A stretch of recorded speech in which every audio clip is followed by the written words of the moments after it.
swaggering boisterously. His face is weather-beaten. He wears a hooded sash, with a silver hat about his head, and a bristling black mustache. He growls as he storms the country, a villain big and bold. And the trees all shake and quiver and quake as he robs them of their gold. The autumn wind is a raider, pillaging just for fun. He'll knock you round and upside down and laugh when he's conquered and won.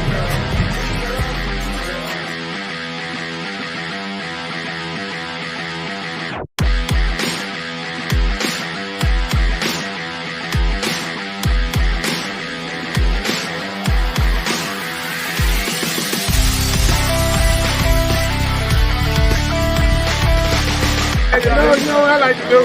Just follow me on this one.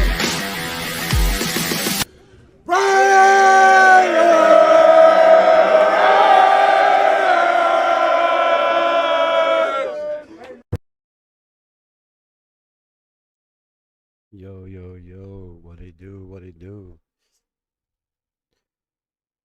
So, myself, I guess nobody's pulling up. Too late at night, just testing the waters, try to see, when's a good time to go live, when's not a good time to go live. But let's break down a whole lot of things to talk about. Is this a trap game for the Las Vegas Raiders? No, not Trap House. Whole nother scenario. Is this a trap game for the Las Vegas Raiders? Also, Antonio Pierce says he wants change.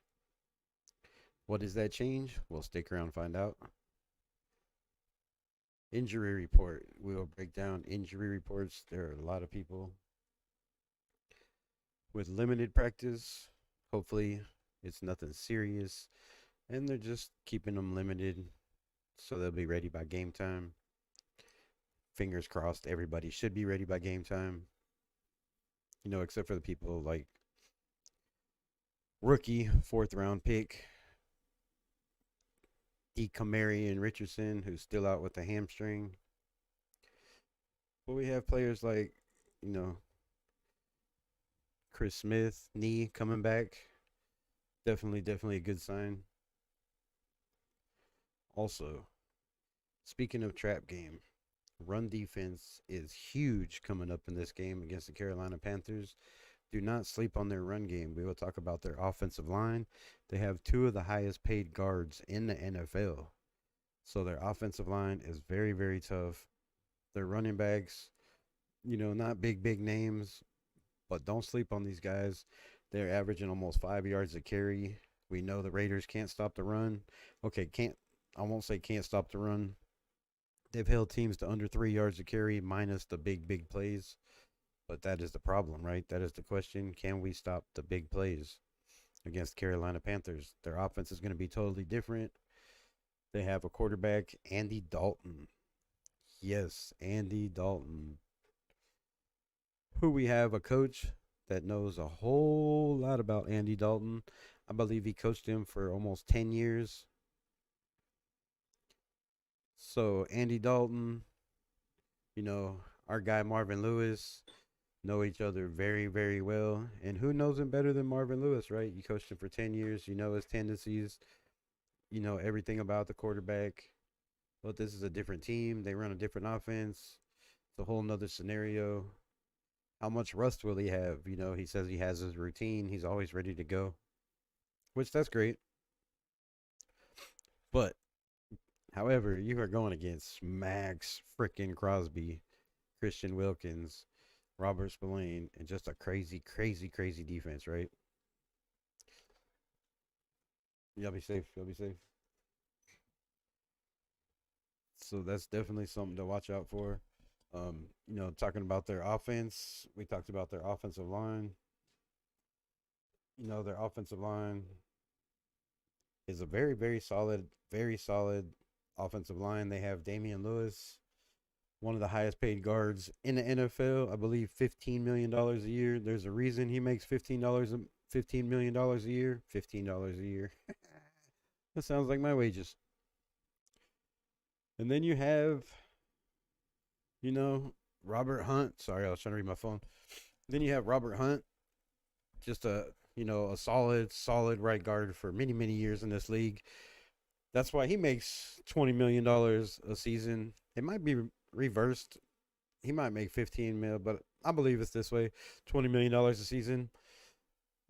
So pressure on the quarterback. You have two of the highest paid guards in the NFL, and if you can keep pressure from getting on your quarterback, Andy Dalton, this man is a veteran and he will pick teams apart. He's seen every defense, he's seen every scheme, he's seen every single scenario in the NFL. So, you can't sleep on this guy. You can't sleep on their offensive line.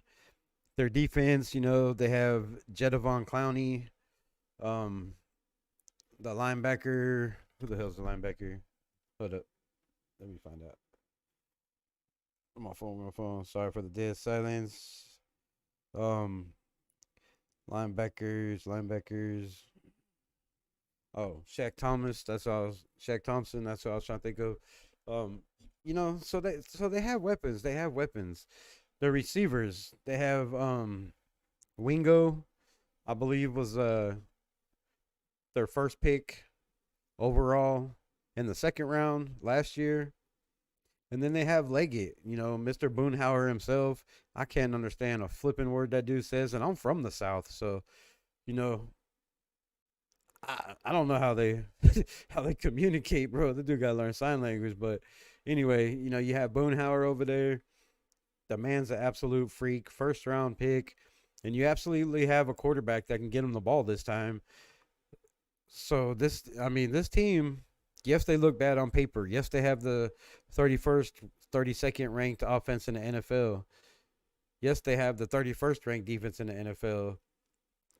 But as we all know, as Raider fans, I don't know how long you've been a fan.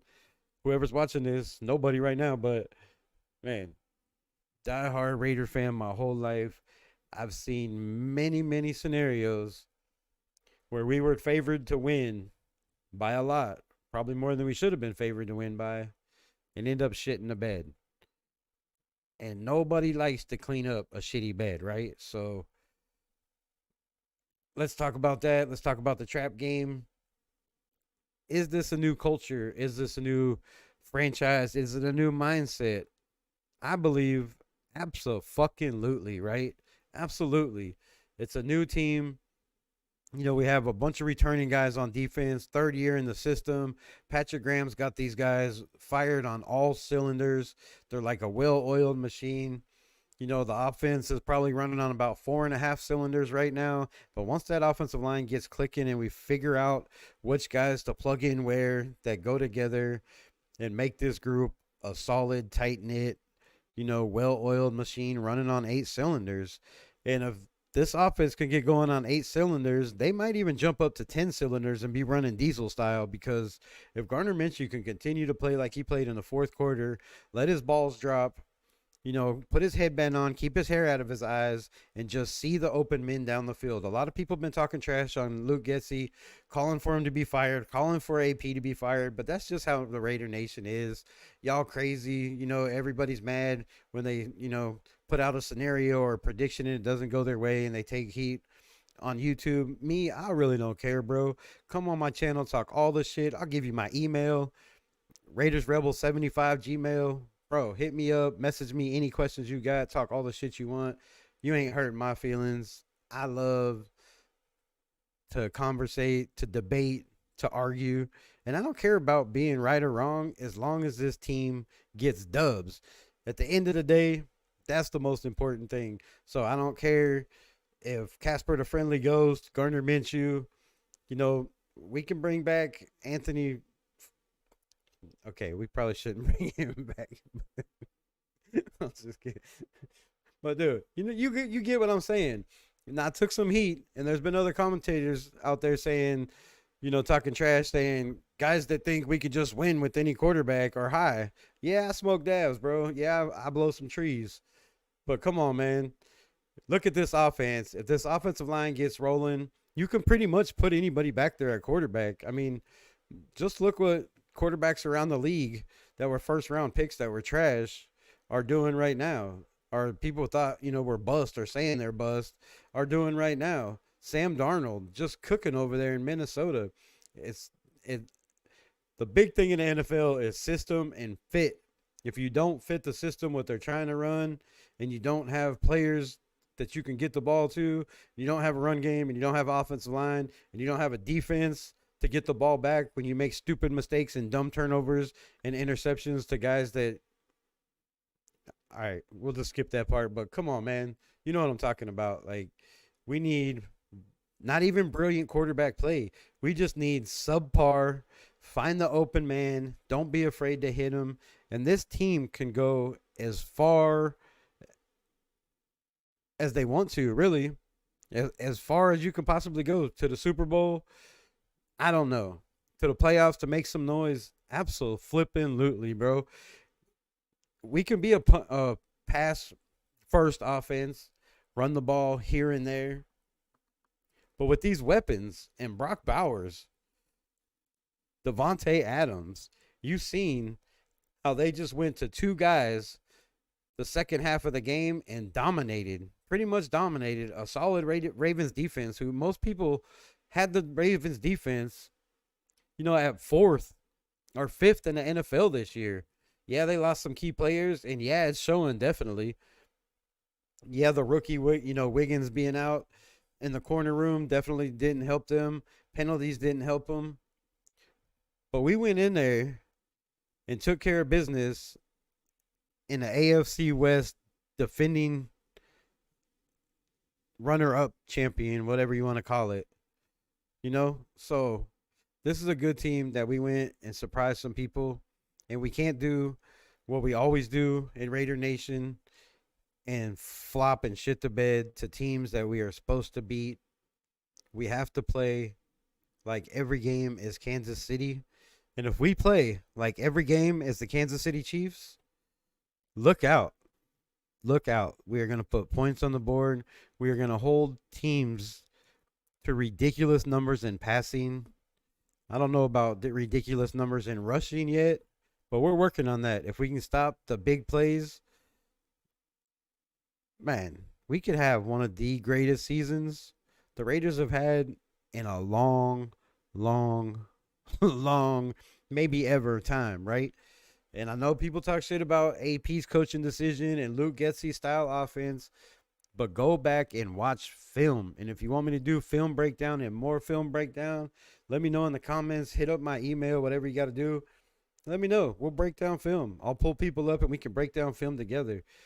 But on film, this team is nasty, scary, and a lot of people are starting to realize just how good we can be without a run game. And if we get a run game going, they're talking about, AP wants change. So let's talk about that. AP wants change. What change is this going to be?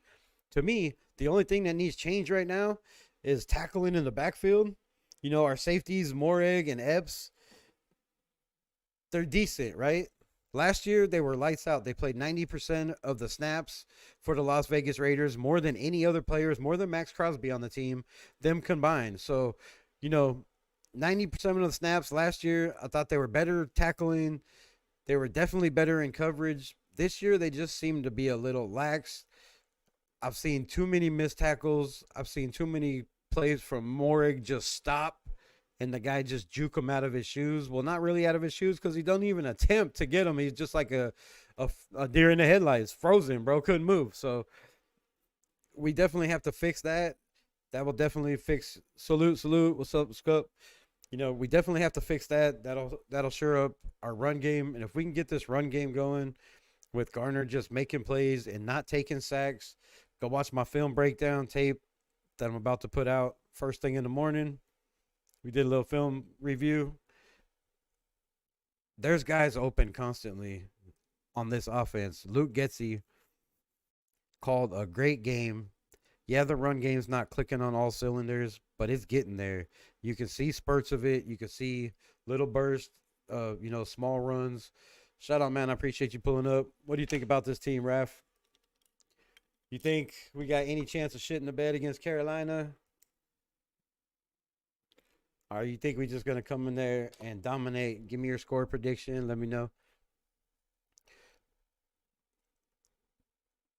So, AP wants change.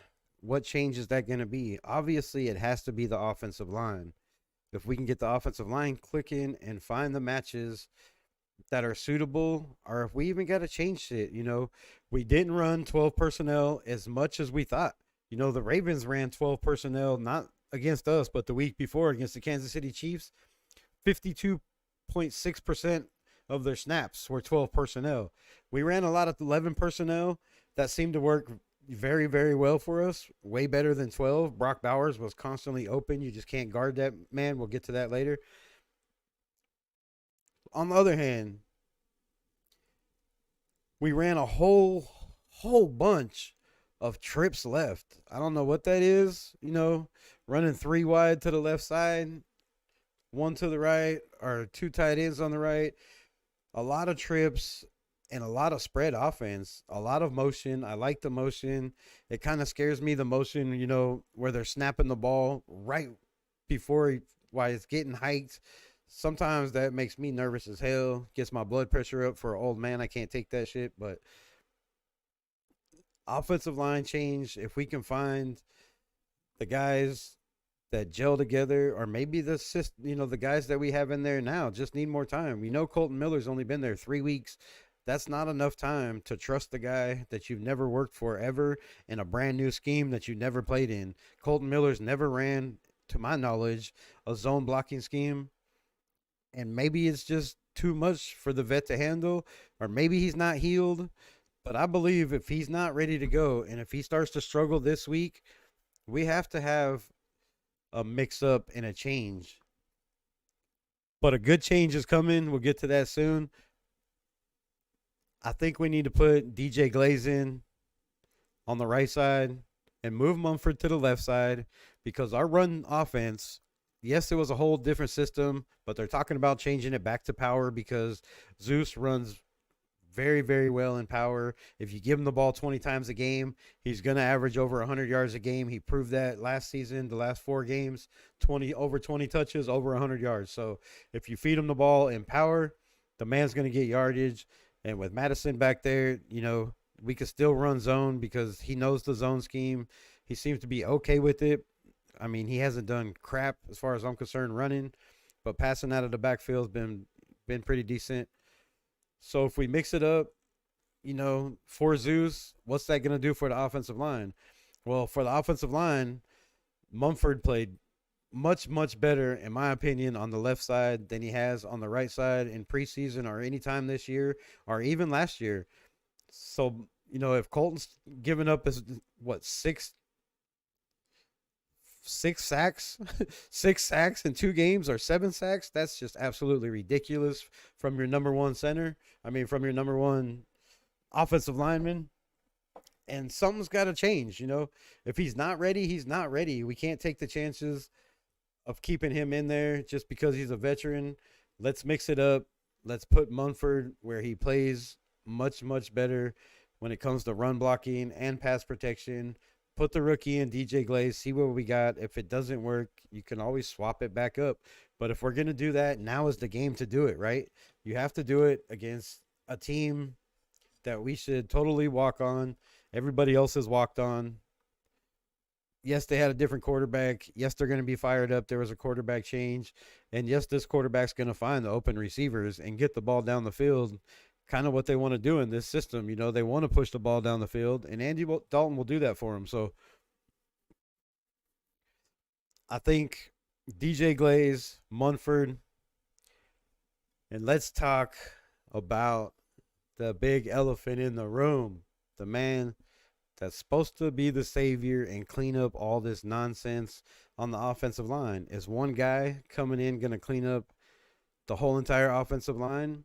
No, but he's going to bring a whole different mindset, a way better mentality, that ill intent, violence, physicality that AP keeps preaching that we haven't seen yet, except for on the defensive side.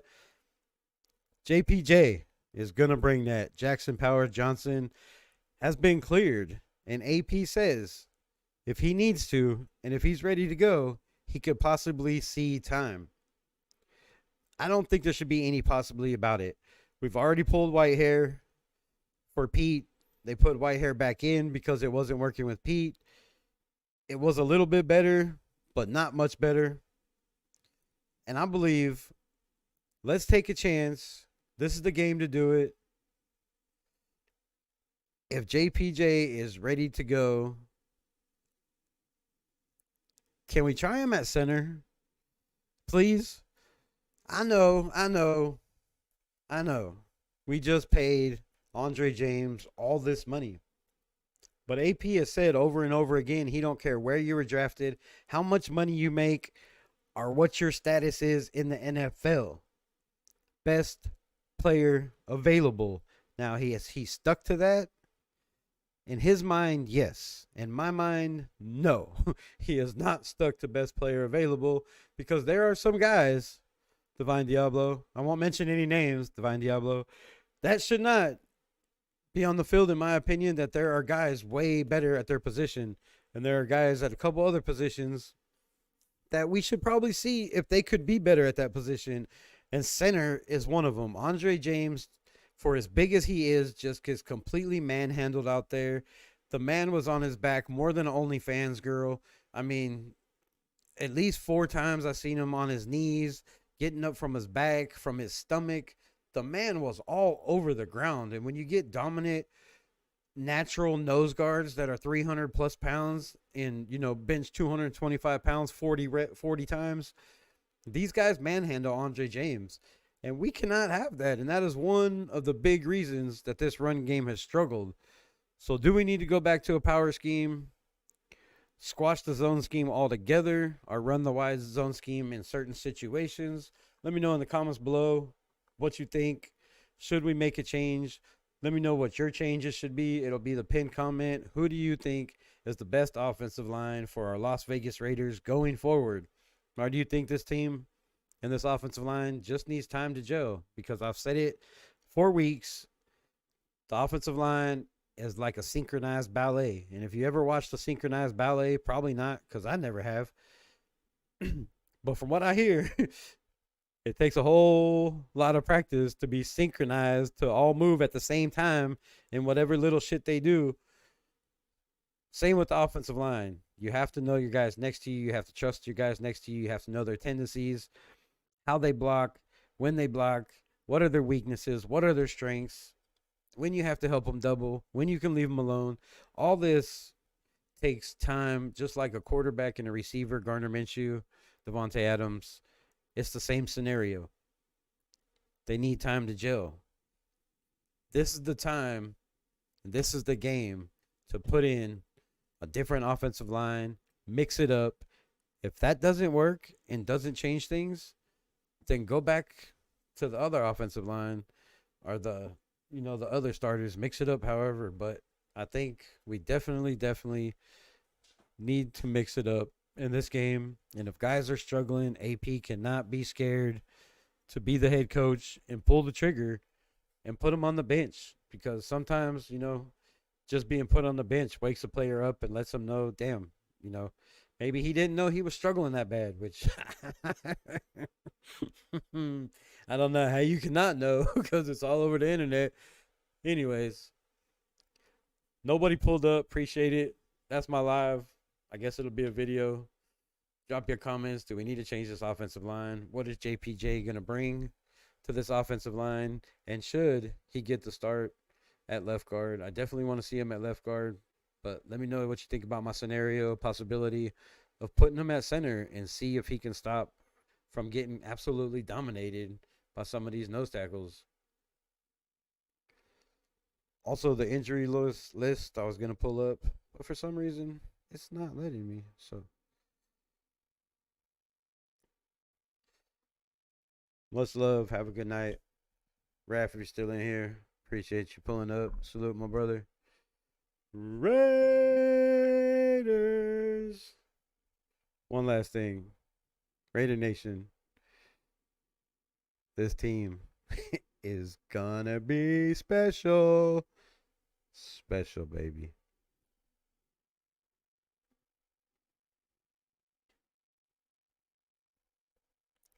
Fuck, dude.